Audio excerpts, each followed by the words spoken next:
So welcome to the tutorial 1 of investment analysis.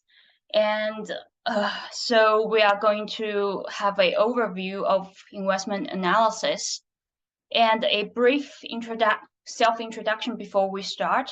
So my name is Xin Yi, and I'm a PhD student at the Finance Discipline Group of UTS. And if you have any questions about the tutorials, please just send me a message to this email address. And let's start with the first few set of questions. The first few set of questions are just the theoretical questions. The first question basically discusses about the relationship between variance and the risk and dispersion. Recall from what we have learned from previous courses, what is variance? It is basically a measure of risk, and it also captures dispersion. What is dispersion exactly? It's just the distance between returns and it's just the distance between the returns and the expected returns. So it measures the fluctuations of the returns.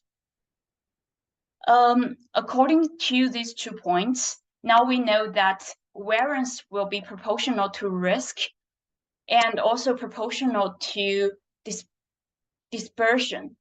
So given this proportional relationship, it's easy to solve question 1.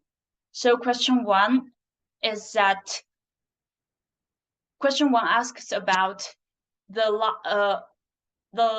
larger the variance, how will the dispersion and the risk vary? So basically, the larger the variance, the greater the dispersion, and the higher the risk. So the answer to question 1 is C.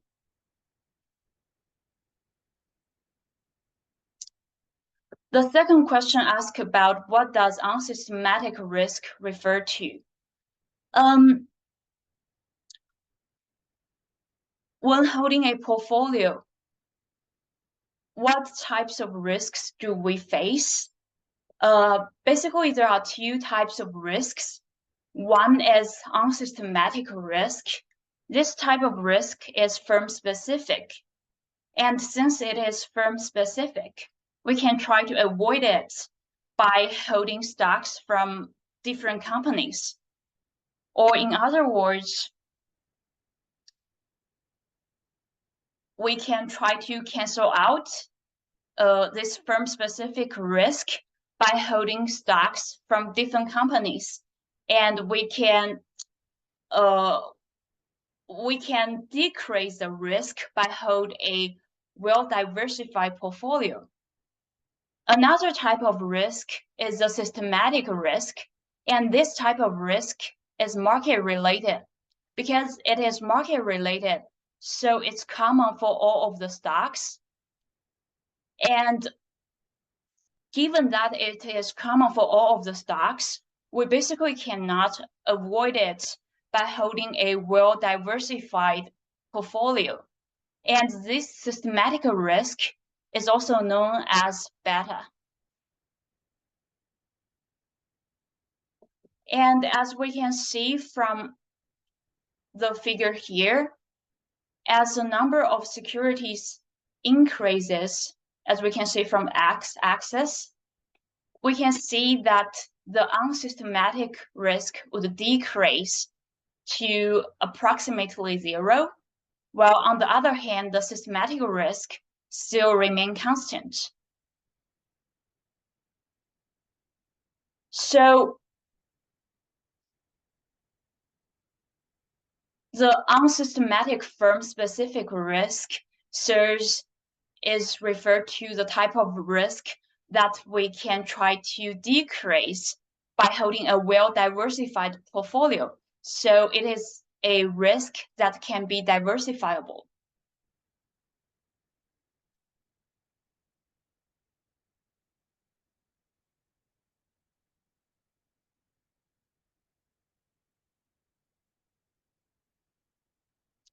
Now let's move on to questions 3 and 4. So questions 3 and 4 ask us to calculate the holding period return and holding period yield for a 1-year investment. Assume that you bought 100 shares of Sonic Healthcare on 2020 at $50 per share, and you sold them just 1 year later for $40 per share. And question 3 asks about the holding period return. How do we calculate the holding period return? The formula here is that holding period return is equal to ending value divided by beginning value. So if we plug in the numbers we have, so we have $50, $40, and 100 shares. So we can calculate the holding period return as $40 times 100 shares divided by $50 times 100 shares. And this holding period return will serve be 0.8, and this is smaller than 1. And this indicates a loss because it is smaller than 1. And the answer to question 3 is series D.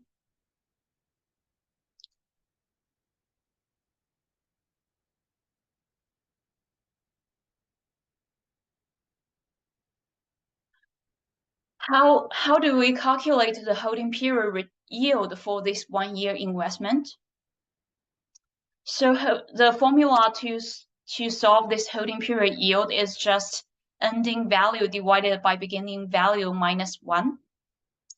And this is equivalent to holding period yield equals to holding period return minus 1. And we plug in the 0.8 we calculated from the previous question.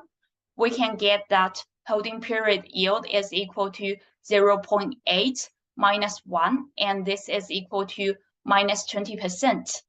So the answer to question 4 is minus 20%. And so in this 1-year investment example, we can see that your return is actually negative at minus 20%. This is not a very good investment because it is not profitable.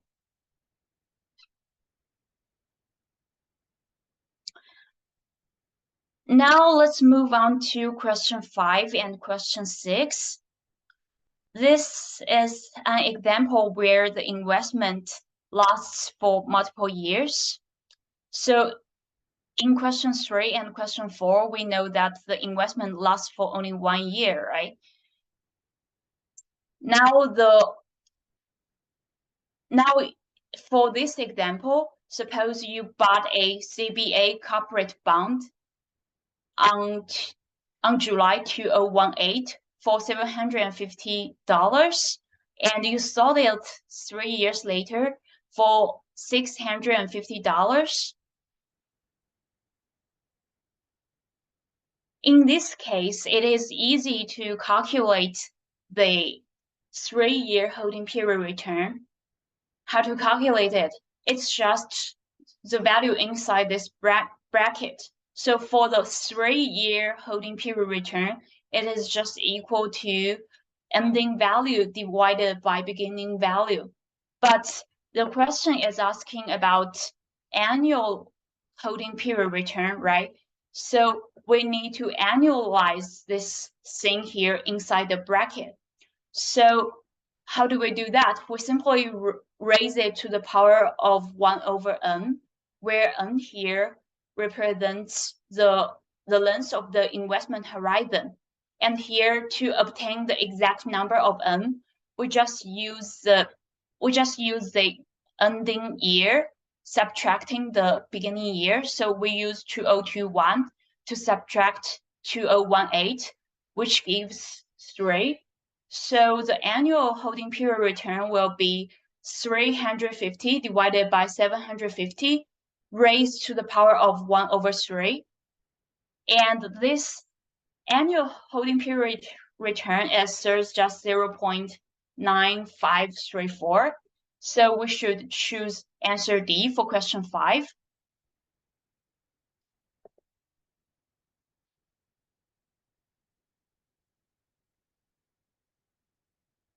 So that is the annual holding period return. What about annual holding period yield? How do we do that? Just like what we did for the 1 year example in question 3 and question 4, we should subtract 1 from the annual holding period return to get the annual holding period yield. So recall from question 5, we have the annual holding period return as 0.9534.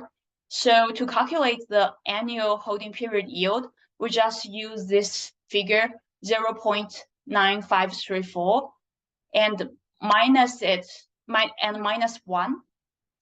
So the annual holding period yield is equal to minus 0.0466. So the answer to question 6 is A.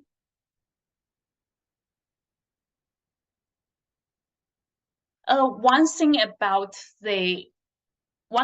question 5 and 6 is that we are investing in a corporate bond, but here for calculation simplicity, we assume that this corporate bond has 0 coupon payments. But in reality, actually, every year, the corporate bond should usually should pay coupon payments. And here, for calculation simplicity, we basically have a 0 coupon bond.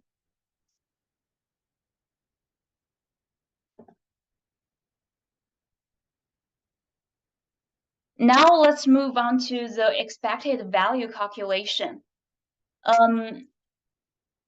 In question 7 and 8, we want to form the expectation of next year. So we assume that there are going to be 3 scenarios, or in other words, 3 possible outcomes for the economy in the next year. The first scenario is the weak economy. So the worst case scenario would occur with a probability of 0.15. Once this scenario occurs, it will lead to the worst return of minus 5%. And the second scenario is that we stay in a static economy with the highest probability of 0.6. Once this scenario occurs, we will have a moderate return of 5%.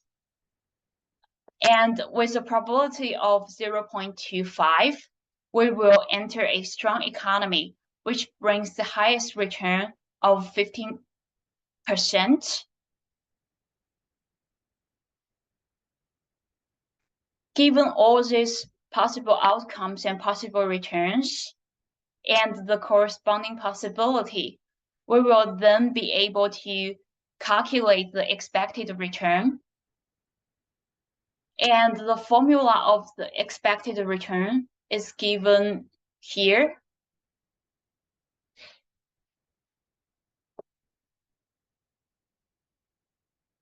And as we can see from this equation here, the expected return is in fact just a weighted average with the weights being the probability for that state.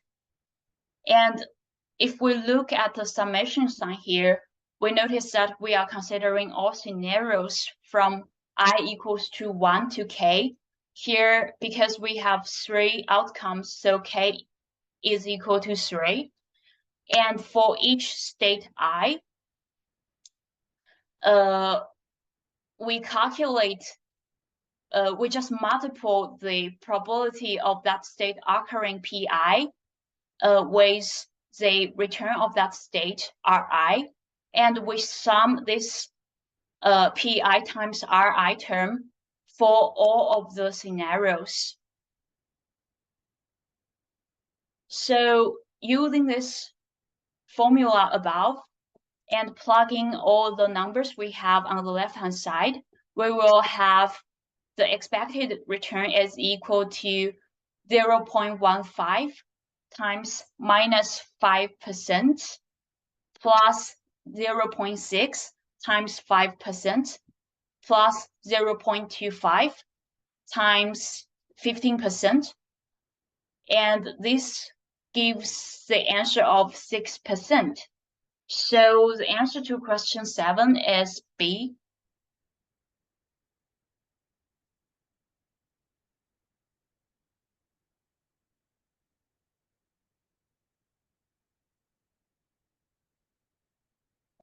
How do we calculate standard deviation in this case when we know the probability distribution here?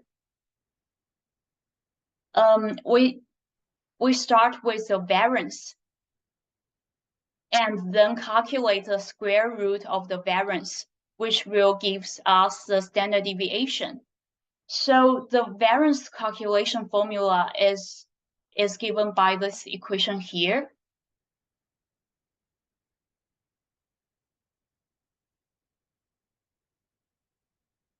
And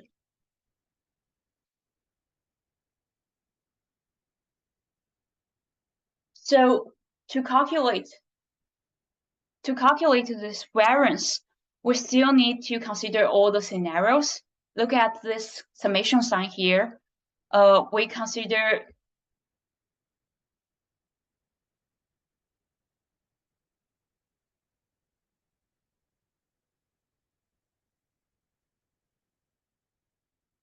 so for this variance here, we still consider all of the scenarios.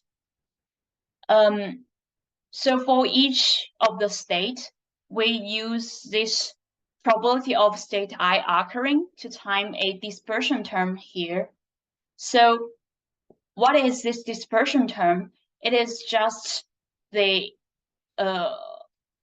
return of each state minus expected return and raised to the power of 2. So it basically measures the distance between the return and the expected return for each state.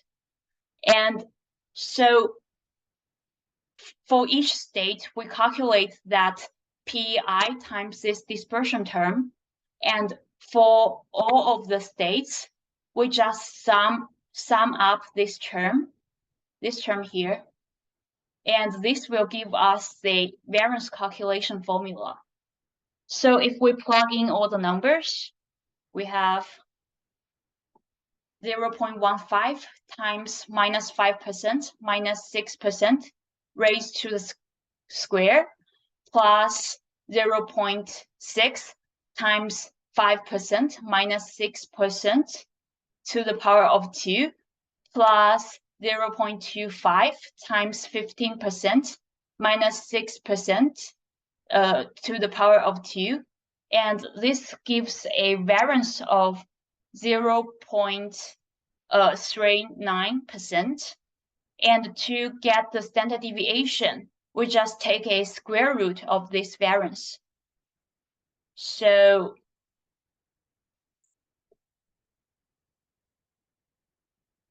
this standard deviation will be 6.245%. So the answer to question 8 is D.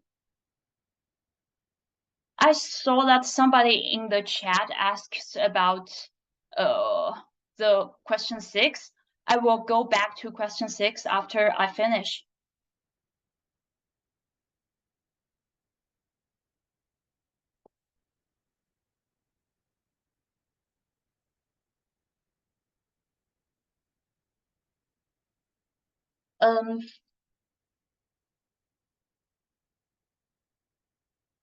Now let's move on to the final set of questions. So we are interested in Macquarie Group, and for Macquarie Group, we obtain 4 years past information. So the annual rate of returns for this Macquarie Group were 0.1, 0.15, minus 0.05, and 0.2 respectively. And given this information, first we want to calculate the arithmetic mean, and the second we want to calculate the standard deviation, and finally we want to calculate this geometric mean. And so The formula to calculate the arithmetic mean is easy. It is just you sum all the holding period yield, these 4 figures here, and divide it by n. Here, the number of observations we have is just 4, so n is equal to 4.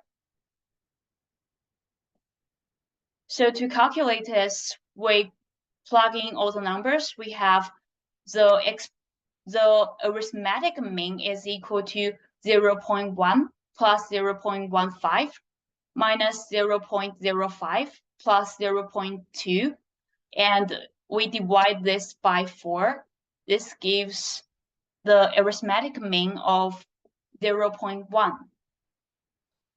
So the answer to question 9 is D.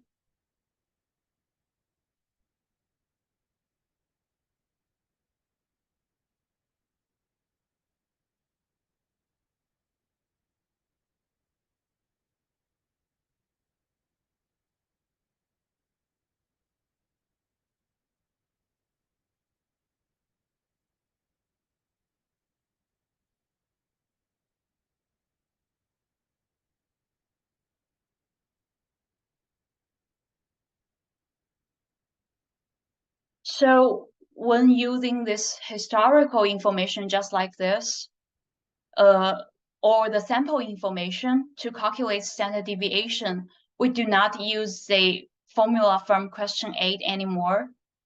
So in question 8, the probability distribution is known, but here, in question 10, we do not know the probability distribution anymore.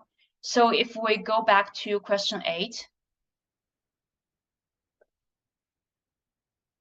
we can see that the formula we use to calculate the variance is this one. Because we don't know PI now for question 10, we will use a different formula. So the formula is like this.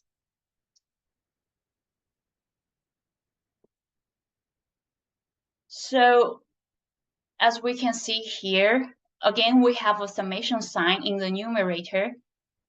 We consider the observations from I equals to 1 to n, and n here is just the number of observations.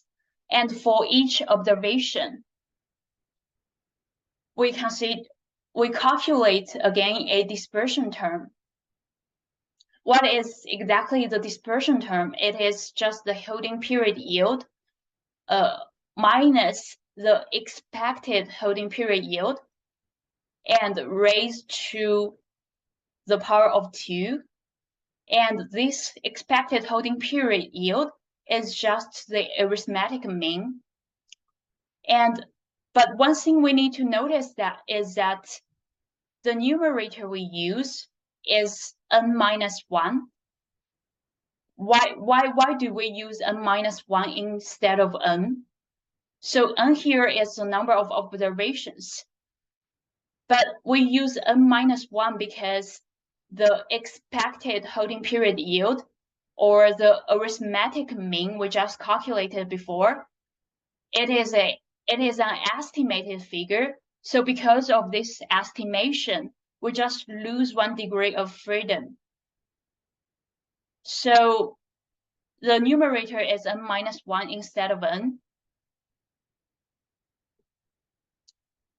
Now we plug in all the numbers. We have that the variance is equal to 0.1 minus 0.1 raised to the power of 2 plus 0.15 minus 0.1 raised to the power of 2 plus minus 0.05% minus 0.1 raised to the power of 2 plus 0.2 minus 0.1 raised to the power of 2. And we divide this whole thing here by n minus 1. And since n is 4, so we divide this term by 3. and the variance will be calculated as 1.17%. And to calculate the standard deviation, again, we just take the square root of the variance. So it will be 0.1080. So the answer to question 10 is B.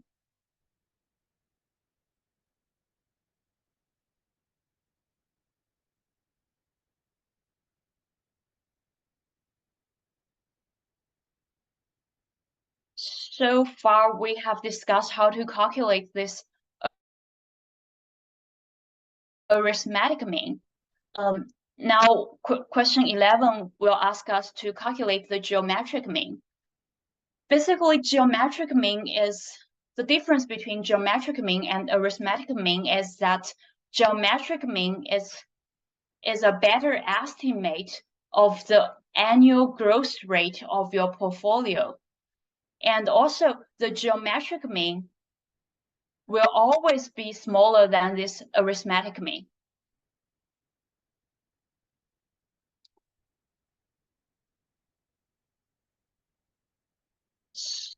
So look at these two equations here. The second equation is the formula that we use to calculate the geometric mean. How do we reach this formula to calculate geometric mean? Basically, if we consider the case of investing $1 for 4 years, during which we will reinvest all the interests and the principal we have. So what will the ending value of this investment be? It will be 1 plus holding period yield of year 1 times 1 plus holding period yield of year 2 times 1 plus holding period yield of year 3 times 1 plus holding period yield of year 4. This thing here will be the ending value of that $1 investment. And 1 plus geometric mean raised to the power of 4 should be equal to that ending value of the investment. And if we rearrange terms of the first equation, we can obtain the second equation, the geometric mean calculation formula. So how do we comprehend this geometric mean calculation formula? It's just 1 plus holding period yield of year 1 times 1 plus holding period yield of year 2 until 1 plus holding period yield of year n, and then raise this term to the power of 1 over n, and then subtract this figure by 1. Also, we know that 1 plus holding period yield of year 1 is just holding period return of year 1. So basically, to calculate geometric mean, we are just multiplying the holding period return for all the n years, and then take the power of 1 over n, and then subtract 1. And if we plug in all the numbers from the question, we have the geometric mean is equal to 1.1 times 1.15 times 0.95 times 1.2 raised to the power of 1 over 4, and then subtract 1. The answer will be 0.096. So the answer to question 11 is C. Any questions?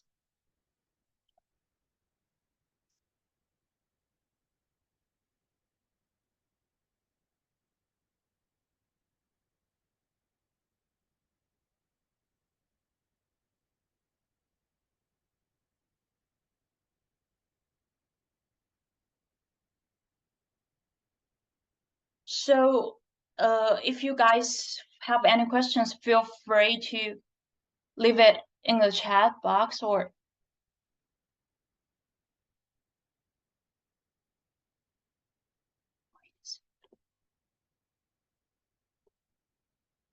oh, okay, someone is asking about question 10. I will go back to question 6 first and then move to question 10.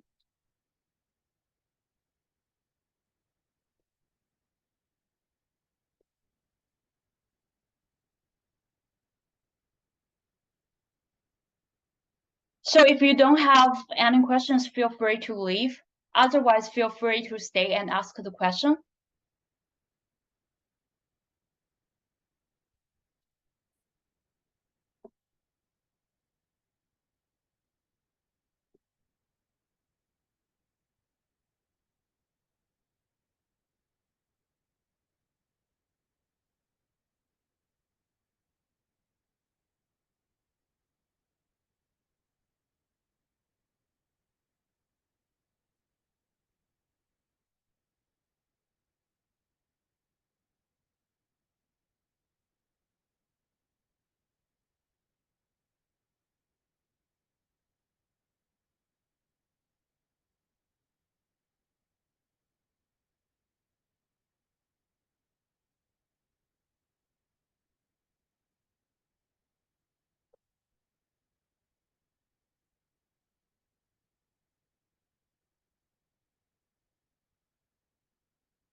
So Marta is asking about question 10. I will move to question 10 now. Marta is asking why we keep subtracting 0.1 in question 10.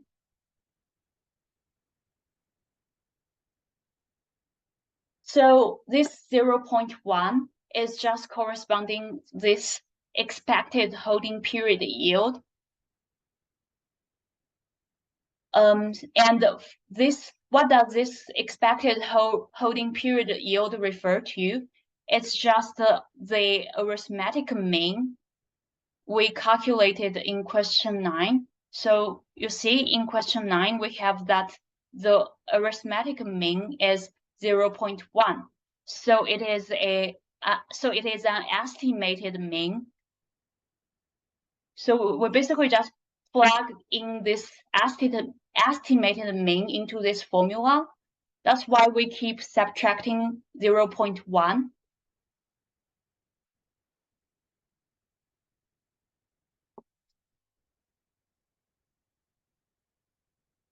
So.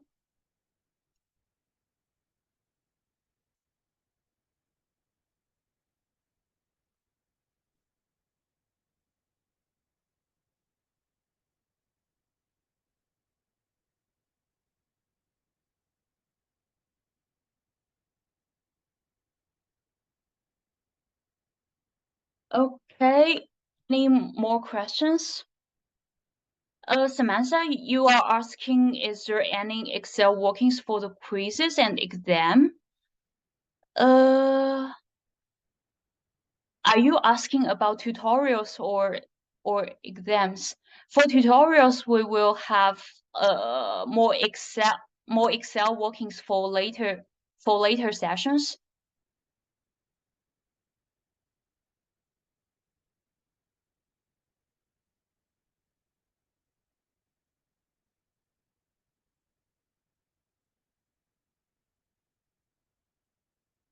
Okay, let me stop recording first.